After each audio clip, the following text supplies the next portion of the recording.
అదే RTV app వార్తల్ని క్షణాల్లో చదివే అవకాశం ఉంటుంది. ఒక న్యూస్ పేపర్, ఒక టెలివిజన్ ఛానల్ మీ చేతుల్లో ఎప్పుడూ ఉంటాయి. Welcome to RTV. నేను మీ గయాజ్ని. అంటే నెల్లూరు పెన్నా బ్రిడ్జి ఇటువైపు హైవే మీద ఒక బ్రిడ్జి ఉంది. అయితే వరద నీరు ఒక్కసారి వదలడంతో ఐలాండ్లో సుమారు ఒక 15 మంది వరకు చిక్కుకోవడంతో వాళ్ళని రక్షించేందుకు సుమారు ఒక ప్రత్యేక టీం కూడా రావడం జరిగింది. ప్రస్తుతము పోలీస్తో పాటు కార్పొరేషను, కమిషనరు, అదేవిధంగా రెవెన్యూ శాఖ అధికారులు, ఫైరు తదితర అధికారులు మొత్తం ఇక్కడ రావడం జరిగింది. వాళ్ళు రక్షించే ప్రయత్నాలు అయితే చేస్తున్నారు.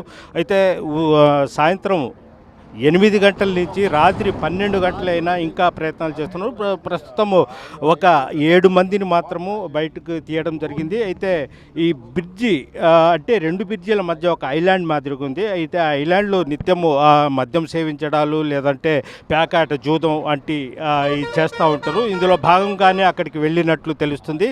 అయితే వీళ్ళు కొంతమంది మాత్రమే పోలీసు రక్షించగలిగారు. మరి కొంతమంది భయపడో మరి ఎందుకు వాళ్ళు ఆ ఐలాండ్లోనే దాముకున్నట్లు తెలుస్తుంది. వాళ్ళను కూడా సురక్షితంగా బయటకు తీసుకుని వచ్చేందుకు పోలీసు, అదేవిధంగా ఫైరు, రెవెన్యూ అధికారులు అయితే ప్రయత్నాలు చేస్తున్నారు. ప్రస్తుతం మనం చూస్తున్నాము. అంటే 8:30 నుంచి వాళ్ళ ప్రయత్నాలు అయితే చేస్తున్నారు. 7 మంది మాత్రము ధైర్యంగా ముందుకు రావడం జరిగింది. ప్రస్తుతము ఈ విషయం మీద మాట్లాడేందుకు రూరల్ డిఎస్పీ, అదేవిధంగా మున్సిపల్ కమిషనర్ గారు, అదేవిధంగా ఆర్డీఓ గారు మొత్తం ఇక్కడ చేరిపోయి ఉన్నారు. వీళ్ళని సురక్షితంగా కాపాడాలని కూడా ఇచ్చేస్తున్నారు. ఈ పాటికే వరద నీటిని కూడా, అంటే పెన్నా బ్యారేజ్ వరద నీటి కూడా నిలిపేయడం జరిగింది. అయితే ఒకవేళ వాళ్ళు ఎక్కడైనా లోపలే ఈ ఐలాండ్లో దాముకొని ఉన్నట్లు కూడా సమాచారము. అయితే వీళ్ళను సురక్షితంగా రక్షించేందుకు ప్రయత్నాలు కూడా చేస్తున్నారు. ప్రస్తుతము మున్సిపల్ కమిషనర్ గారు ఉన్నారు, ఆయనతో కూడా మాట్లాడారు. సార్, ఈ రెస్క్యూ టీము ఎంతవరకు వచ్చింది, ఎంతమందిని బయటికి? సో యాజ్ ఆఫ్ నౌ మనకి fire, police and revenue department officials, municipal officials అందరూ కూడా ఇక్కడ ఉన్నారు. ఆనరబుల్ మినిస్టర్ నారాయణ గారి యొక్క ఆదేశాల మేరకు మున్సిపల్ సిబ్బందితో పాటు స్థానికంగా ఉండేటువంటి నాయకులు కూడా ఇక్కడ ఉండి వారి యొక్క ఆచూకని కనుగొనే ప్రయత్నం చేస్తున్నారు. అయితే ఇప్పటివరకు 9 మంది వరకు సురక్షితంగా బయటకు వచ్చారు. ఇంకా 4 or 5 మెంబర్స్ ఉండొచ్చని అంచనా. వారిని కూడా ఇక్కడ ఉన్నటువంటి పోలీసు వారు, ఫైర్ వారు సెర్చ్ చేసేటువంటి ప్రయత్నం చేస్తున్నారు. అదేవిధంగా లోకల్ పీపుల్ యొక్క సమాచారం మేరకు వారి యొక్క ఆచూకని కనుగొంటున్నాం. సార్, అసలు ఈ ఐలాండ్లోకి ఎందుకు పోవాల్సి వచ్చింది, ఏంటి సార్? అంటే జనరలీ ఇప్పుడు నిన్నటి వరకు మనకి సోమశిల వాటర్, ఫ్లడ్ వాటర్ పెద్దగా లేదు కాబట్టి ఇక్కడ ఈ రివర్ బెడ్లో ఉంటూ వాళ్ళు వచ్చి వెళ్తూ ఉండేవారు. బట్ ఈ వాటర్ రావడంతో ఒకసారిగా వారు ఇక్కడ నుంచి తప్పించుకునే ప్రయత్నంలో, ముఖ్యంగా పోలీసు వారు వస్తున్నారని చెప్పి భయపడి పారిపోయే ప్రయత్నంలో ఇలా జరిగింది. బట్ ఏది ఏమైనా వారిని సురక్షితంగా బయటకు తీసుకొస్తారు. అంటే కొంతమంది స్థానిక నాయకులు ఉన్నారు, వాళ్ళు ఇంకా అందరూ చూస్తారు వీడియోస్ ముందు ఇదని భయపడుతున్నారు అనేది ఒక సమాచారం. అంటే అదే కాదు, వాళ్ళు ఈవెన్ పోలీసు వారు కూడా తర్వాత మళ్ళీ ఏదైనా ఇన్వెస్టిగేట్ చేస్తారనే ఉద్దేశం కావచ్చు, లేదా స్థానికంగా ఉండే ప్రజలు వారందరికీ ఎక్స్పోజ్ అవుతామనేటువంటి కావచ్చు. వారు సురక్షితంగా ఉండేది, ఎందుకంటే వాళ్ళు రెగ్యులర్గా ఉండే ప్రాంతాలు కాబట్టి వాళ్ళకి అలవాటు ఇక్కడ ఉండడము. సురక్షితంగా వారి ప్రాంతాలకు వెళ్తారు. Okay, thank you sir. అదేవిధంగా డిఎస్పీ శ్రీనివాస్ గారు ఉన్నారు, ఆయనతో కూడా. Sir, excuse me sir. Sir, మొత్తం ఎంతమంది ఉన్నారు ఈ లైన్లో? ఇంతవరకు ఎంతమందిని మీరు రక్షించగలరు? యాక్చువల్గా కంట్రోల్ రూమ్కి 8:10కి మాకు మెసేజ్ వచ్చింది. దాని మీద నవాపేట ఇన్స్పెక్టర్ వేణుగోపాల్ రెడ్డి సీనియర్ ఆఫీసర్స్కి ఇన్ఫామ్ చేశారు. మా ఎస్పీ గారి ఆధ్వర్యంలో ఇమ్మీడియట్గా రెవెన్యూ అధికారులకి, అలానే ఫైర్ సర్వీస్ డిపార్ట్మెంట్ వారికి, ఫిషరీస్ డిపార్ట్మెంట్ వారికి వారి సహకారంతో రెస్క్యూ టీమ్స్ ఇమ్మీడియట్గా రివర్లోకి రావడం జరిగింది. మన టీమ్స్ ఒక 9 మెంబర్స్ని ఐడెంటిఫై చేశారు. వాళ్ళ ద్వారా తెలియటంలో సుమారు 16 to 17 మెంబర్స్ ఉన్నారని చెప్పి చెప్తున్నారు.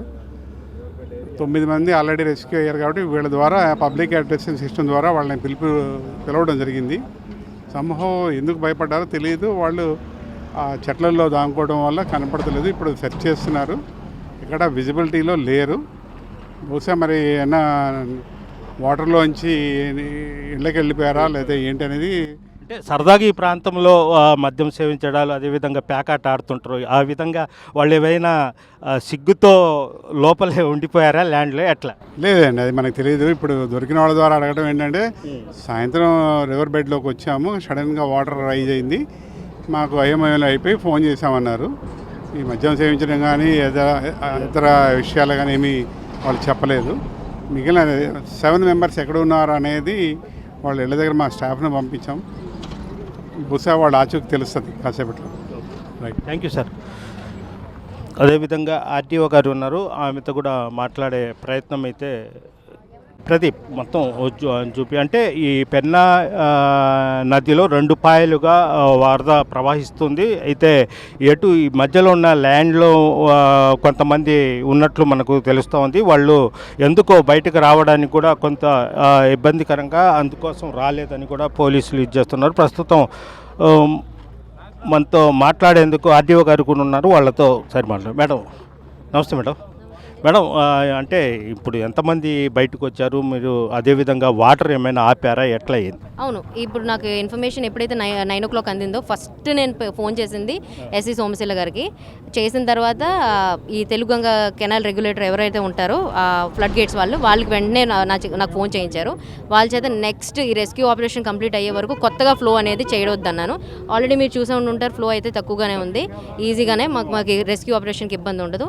ఇప్పుడే నేను ఎస్డీఆర్ఎఫ్ టీం వాళ్ళకి కూడా ఎన్డీఆర్ఎఫ్ వాళ్ళకి టీం ఫోన్ చేస్తే ఎస్డీఆర్ఎఫ్ కాంటాక్ట్ ఇచ్చారు. వాళ్ళు ఇప్పుడు బయలుదేరుతున్నారు స్విమ్మర్స్. కానీ స్విమ్మర్స్ కంటే మెయిన్గా ఎవరైతే వాళ్ళు లోపల పార్టీ చేసుకోవడానికి వాళ్ళు మిస్గైడ్ అయ్యి లోపలికి వెళ్ళినట్టున్నారు అది తెలుస్తుంది. సో ఏదైతే ఉన్నారో వాళ్ళు వాలంటరీగా ఇప్పుడు అనౌన్స్మెంట్ చేయించి వాళ్ళు బయటకు వస్తే తప్పితే మనకి సిచ్యువేషన్ అనేది ఆల్రెడీ కంట్రోల్లోనే ఉంది. అందరూ కూడా సేఫ్గానే ఉన్నారు, బికాస్ డ్రోన్స్ నుంచి అన్ని కూడా ట్రాక్ చేస్తూనే ఉన్నాం. అండ్ అలానే మన ఫైర్ డిపార్ట్మెంట్ ఆన్ జాబ్ ఉంది. ఫస్ట్ ఫైర్ డిపార్ట్మెంట్ని వెంటనే పంపించడం జరిగింది. ల్యాడర్ అండ్ రోప్స్ అవన్నీ కూడా యూజ్ చేయడం జరిగింది. సో కలెక్టర్ కాన్ఫరెన్స్లో ఉన్నారు, ఎస్పీ గారు కూడా అక్కడే ఉన్నారు. బట్ ఇద్దరు కూడా క్లోజ్గా మానిటర్ చేసి ఎలక్ట్రికల్ డిపార్ట్మెంట్తో ఎక్స్ట్రా ఫ్లడ్ లైట్స్ అనేది తెప్పిస్తున్నారు. అండ్ జిల్లా యంత్రాంగం అంతా కూడా ఇక్కడే ఉంది. And we'll successfully completing it అండి. ఈ వరద నీరు అంటే సోమశీల జలాశయం నుంచి వాటర్ వదిలేటప్పుడు ఈ మొత్తం ఈ ప్రాంతం మొత్తం ఏమైనా సైరన్ చేయడం కానీ వాళ్ళకి హెచ్చరికలు జారీ చేయడం అలాంటివి ఏమైనా చేశారు? అవునవును, ఫ్రైడే మాకు ఇన్ఫర్మేషన్ వచ్చిందండి. మన ఆనరబుల్ ఎండోమెంట్ మినిస్టర్ గారు కూడా ఆ రోజు మేము వెంకటగిరి ప్రోగ్రాంలో జరిగినప్పుడు స్ట్రిక్ట్ ఆదేశాలు ఇచ్చారు. ప్రతి గ్రామంలో కూడా పల్లెల్లో అందరికీ కూడా తెలియాలి, పెన్నా నదిలో ఎవరు కూడా దిగడానికి కానీ ఎవరు కూడా మత్స్యకారులనే కాదు మామూలు వాళ్ళే కాదు ఎక్కడ కూడా ఏ యాక్టివిటీస్ అనేది రెగ్యులేట్ చేయమన్నారు. వెంటనే ఆయన ఆదేశాల మేరకు మేము ప్రతి తహసీల్దారు ప్రతి మండల్ టీంతో గల్లీన మేము ఒక ఆటో, సైరన్, మైక్ అనౌన్స్మెంట్ అవన్నీ చేయించామండి. అదైతే విస్తృతంగా జరిగింది. అందుకని మనకి మినగళ్ళు కానీ ఇందుకూరుపేట కానీ నాకు మేజర్గా నెల్లూరు డివిజన్లో ఎక్కువ మండల్స్ ఉన్నాయి పెన్నా నదికి సంబంధించి, అవన్నీ కూడా కంట్రోల్ చేయడం జరిగింది. అలానే మిగతా డివిజన్ ఆఫీసర్స్ కూడా మేము గ్రూప్లో కూడా షేర్ చేసాం. మేము ఏదైతే యాక్టివిటీస్ చేసామో దాని పరంగా అయితే అప్రమత్తంగానే ప్రజలు ఉన్నారు. అలా వీళ్ళు జస్ట్ ఏదో పార్టీ చేసుకోవడానికి మిస్గైడ్ అయ్యి ఒక రూట్ తప్పి వెళ్ళడం జరిగింది, కానీ ఇదేమీ ఉద్దేశపూర్వకంగా అయితే ఏమీ కాదు. సో అది అంటే వాటరు తగ్గింది కాబట్టి స్పీడ్ కూడా ఆటోమేటిక్గా వాళ్ళు వెళ్ళిపోయే అవకాశాలు కూడా ఉంటాయి. అవునవునవునవును, అంటే వాళ్ళ సేఫ్టీ గురించి రెస్క్యూ ఆపరేషన్ గురించి తగ్గించడం జరిగింది. మీతో మాట్లాడే ముందు కూడా ఎస్సీ గారితో మాట్లాడడం జరిగింది, ఈతో కూడా మాట్లాడడం జరిగింది. అందరూ కూడా ఈ విషయంగానే ఉన్నారు. నెక్స్ట్ ఇప్పుడు ఎస్డీఆర్ఎఫ్ టీం వస్తుంది. నెక్స్ట్ మనం ఏమన్నా మిగతా వాళ్ళని ఈ రెస్క్యూ టీంలో ఎవరెవరు పాల్గొన్నారు? మెయిన్గా మనకి ఫస్ట్ ఇన్ఫర్మేషన్ వచ్చింది పోలీస్ డిపార్ట్మెంట్ నుంచి. వెంటనే మన రెవెన్యూ యంత్రాంగం, మన తహసీల్దార్ అండ్ వీఆర్ఓ టీం వచ్చిన తర్వాత నేను కూడా రావడం జరిగింది. అలానే మన మున్సిపల్ కమిషనర్ గారు కూడా వచ్చారు. అలానే మనకి బ్యాక్ ఎండ్ టీంలో మనకి కనబడకుండా ఇక్కడ పనిచేస్తున్న వాళ్ళు fire department, fisheries department, electric department. So అందరూ కూడా వాళ్ళ ఇప్పుడు ఉన్న టైం, ఎందుకంటే ఈ టైం చూసారు ఇట్స్ అన్ ఆడ్ టైం, మనకున్న రిసోర్సెస్లో ఎలా వాళ్ళని తీసుకురావాలనే చూడడం టీం అంతా కూడా దీని మీద ఉన్నారు. Okay, thank you madam. ఇది పరిస్థితి. అయితే మొత్తం మీద ఒక 15 మంది పెన్నా నదిలో చిక్కుకున్నట్లు తెలిస్తే వాళ్ళని 9 మందిని మాత్రం సురక్షితంగా బయటకు వచ్చారు. మిగిలిన వాళ్ళు కూడా ఆ ల్యాండ్లోనే ఐలాండ్లోనే ఉన్నారని కూడా అనుమానిస్తున్నారు. అయితే టోటల్ మీద ఏం చేశారంటే వాటర్ ఫ్లో పైనుంచి రాకుండా తూములు ఇచ్చేయడంతో వాటర్ కూడా పూర్తి ఇదైపోయింది. వాళ్ళు కూడా సురక్షితంగా బహుశా వాళ్ళు కూడా వాళ్ళ ఇళ్లకు వెళ్ళిపోయి ఉంటారని కూడా వీళ్ళు చేస్తున్నారు. మొత్తం మీద రెవెన్యూ, పోలీసు మొత్తం కలిసి ఒక టీమ్గా రెస్క్యూ టీమ్కి తీసుకొని మొత్తం మీద ఇక్కడైతే ఎవరిని ఎలాంటి ప్రాణ నష్టం జరగకుండా అయితే చర్యలు అయితే తీసుకుంటున్నారు. వీడియో ప్రదీప్తో ఆర్టీవీ నెల్లూరు నుంచి. తెలుగులో ఫాస్టెస్ట్ న్యూస్ ఇప్పుడు కొత్త అవతారంలో 5 సెకండ్లోనే పూర్తి వార్తా సమాచారం మీ చేతిలో.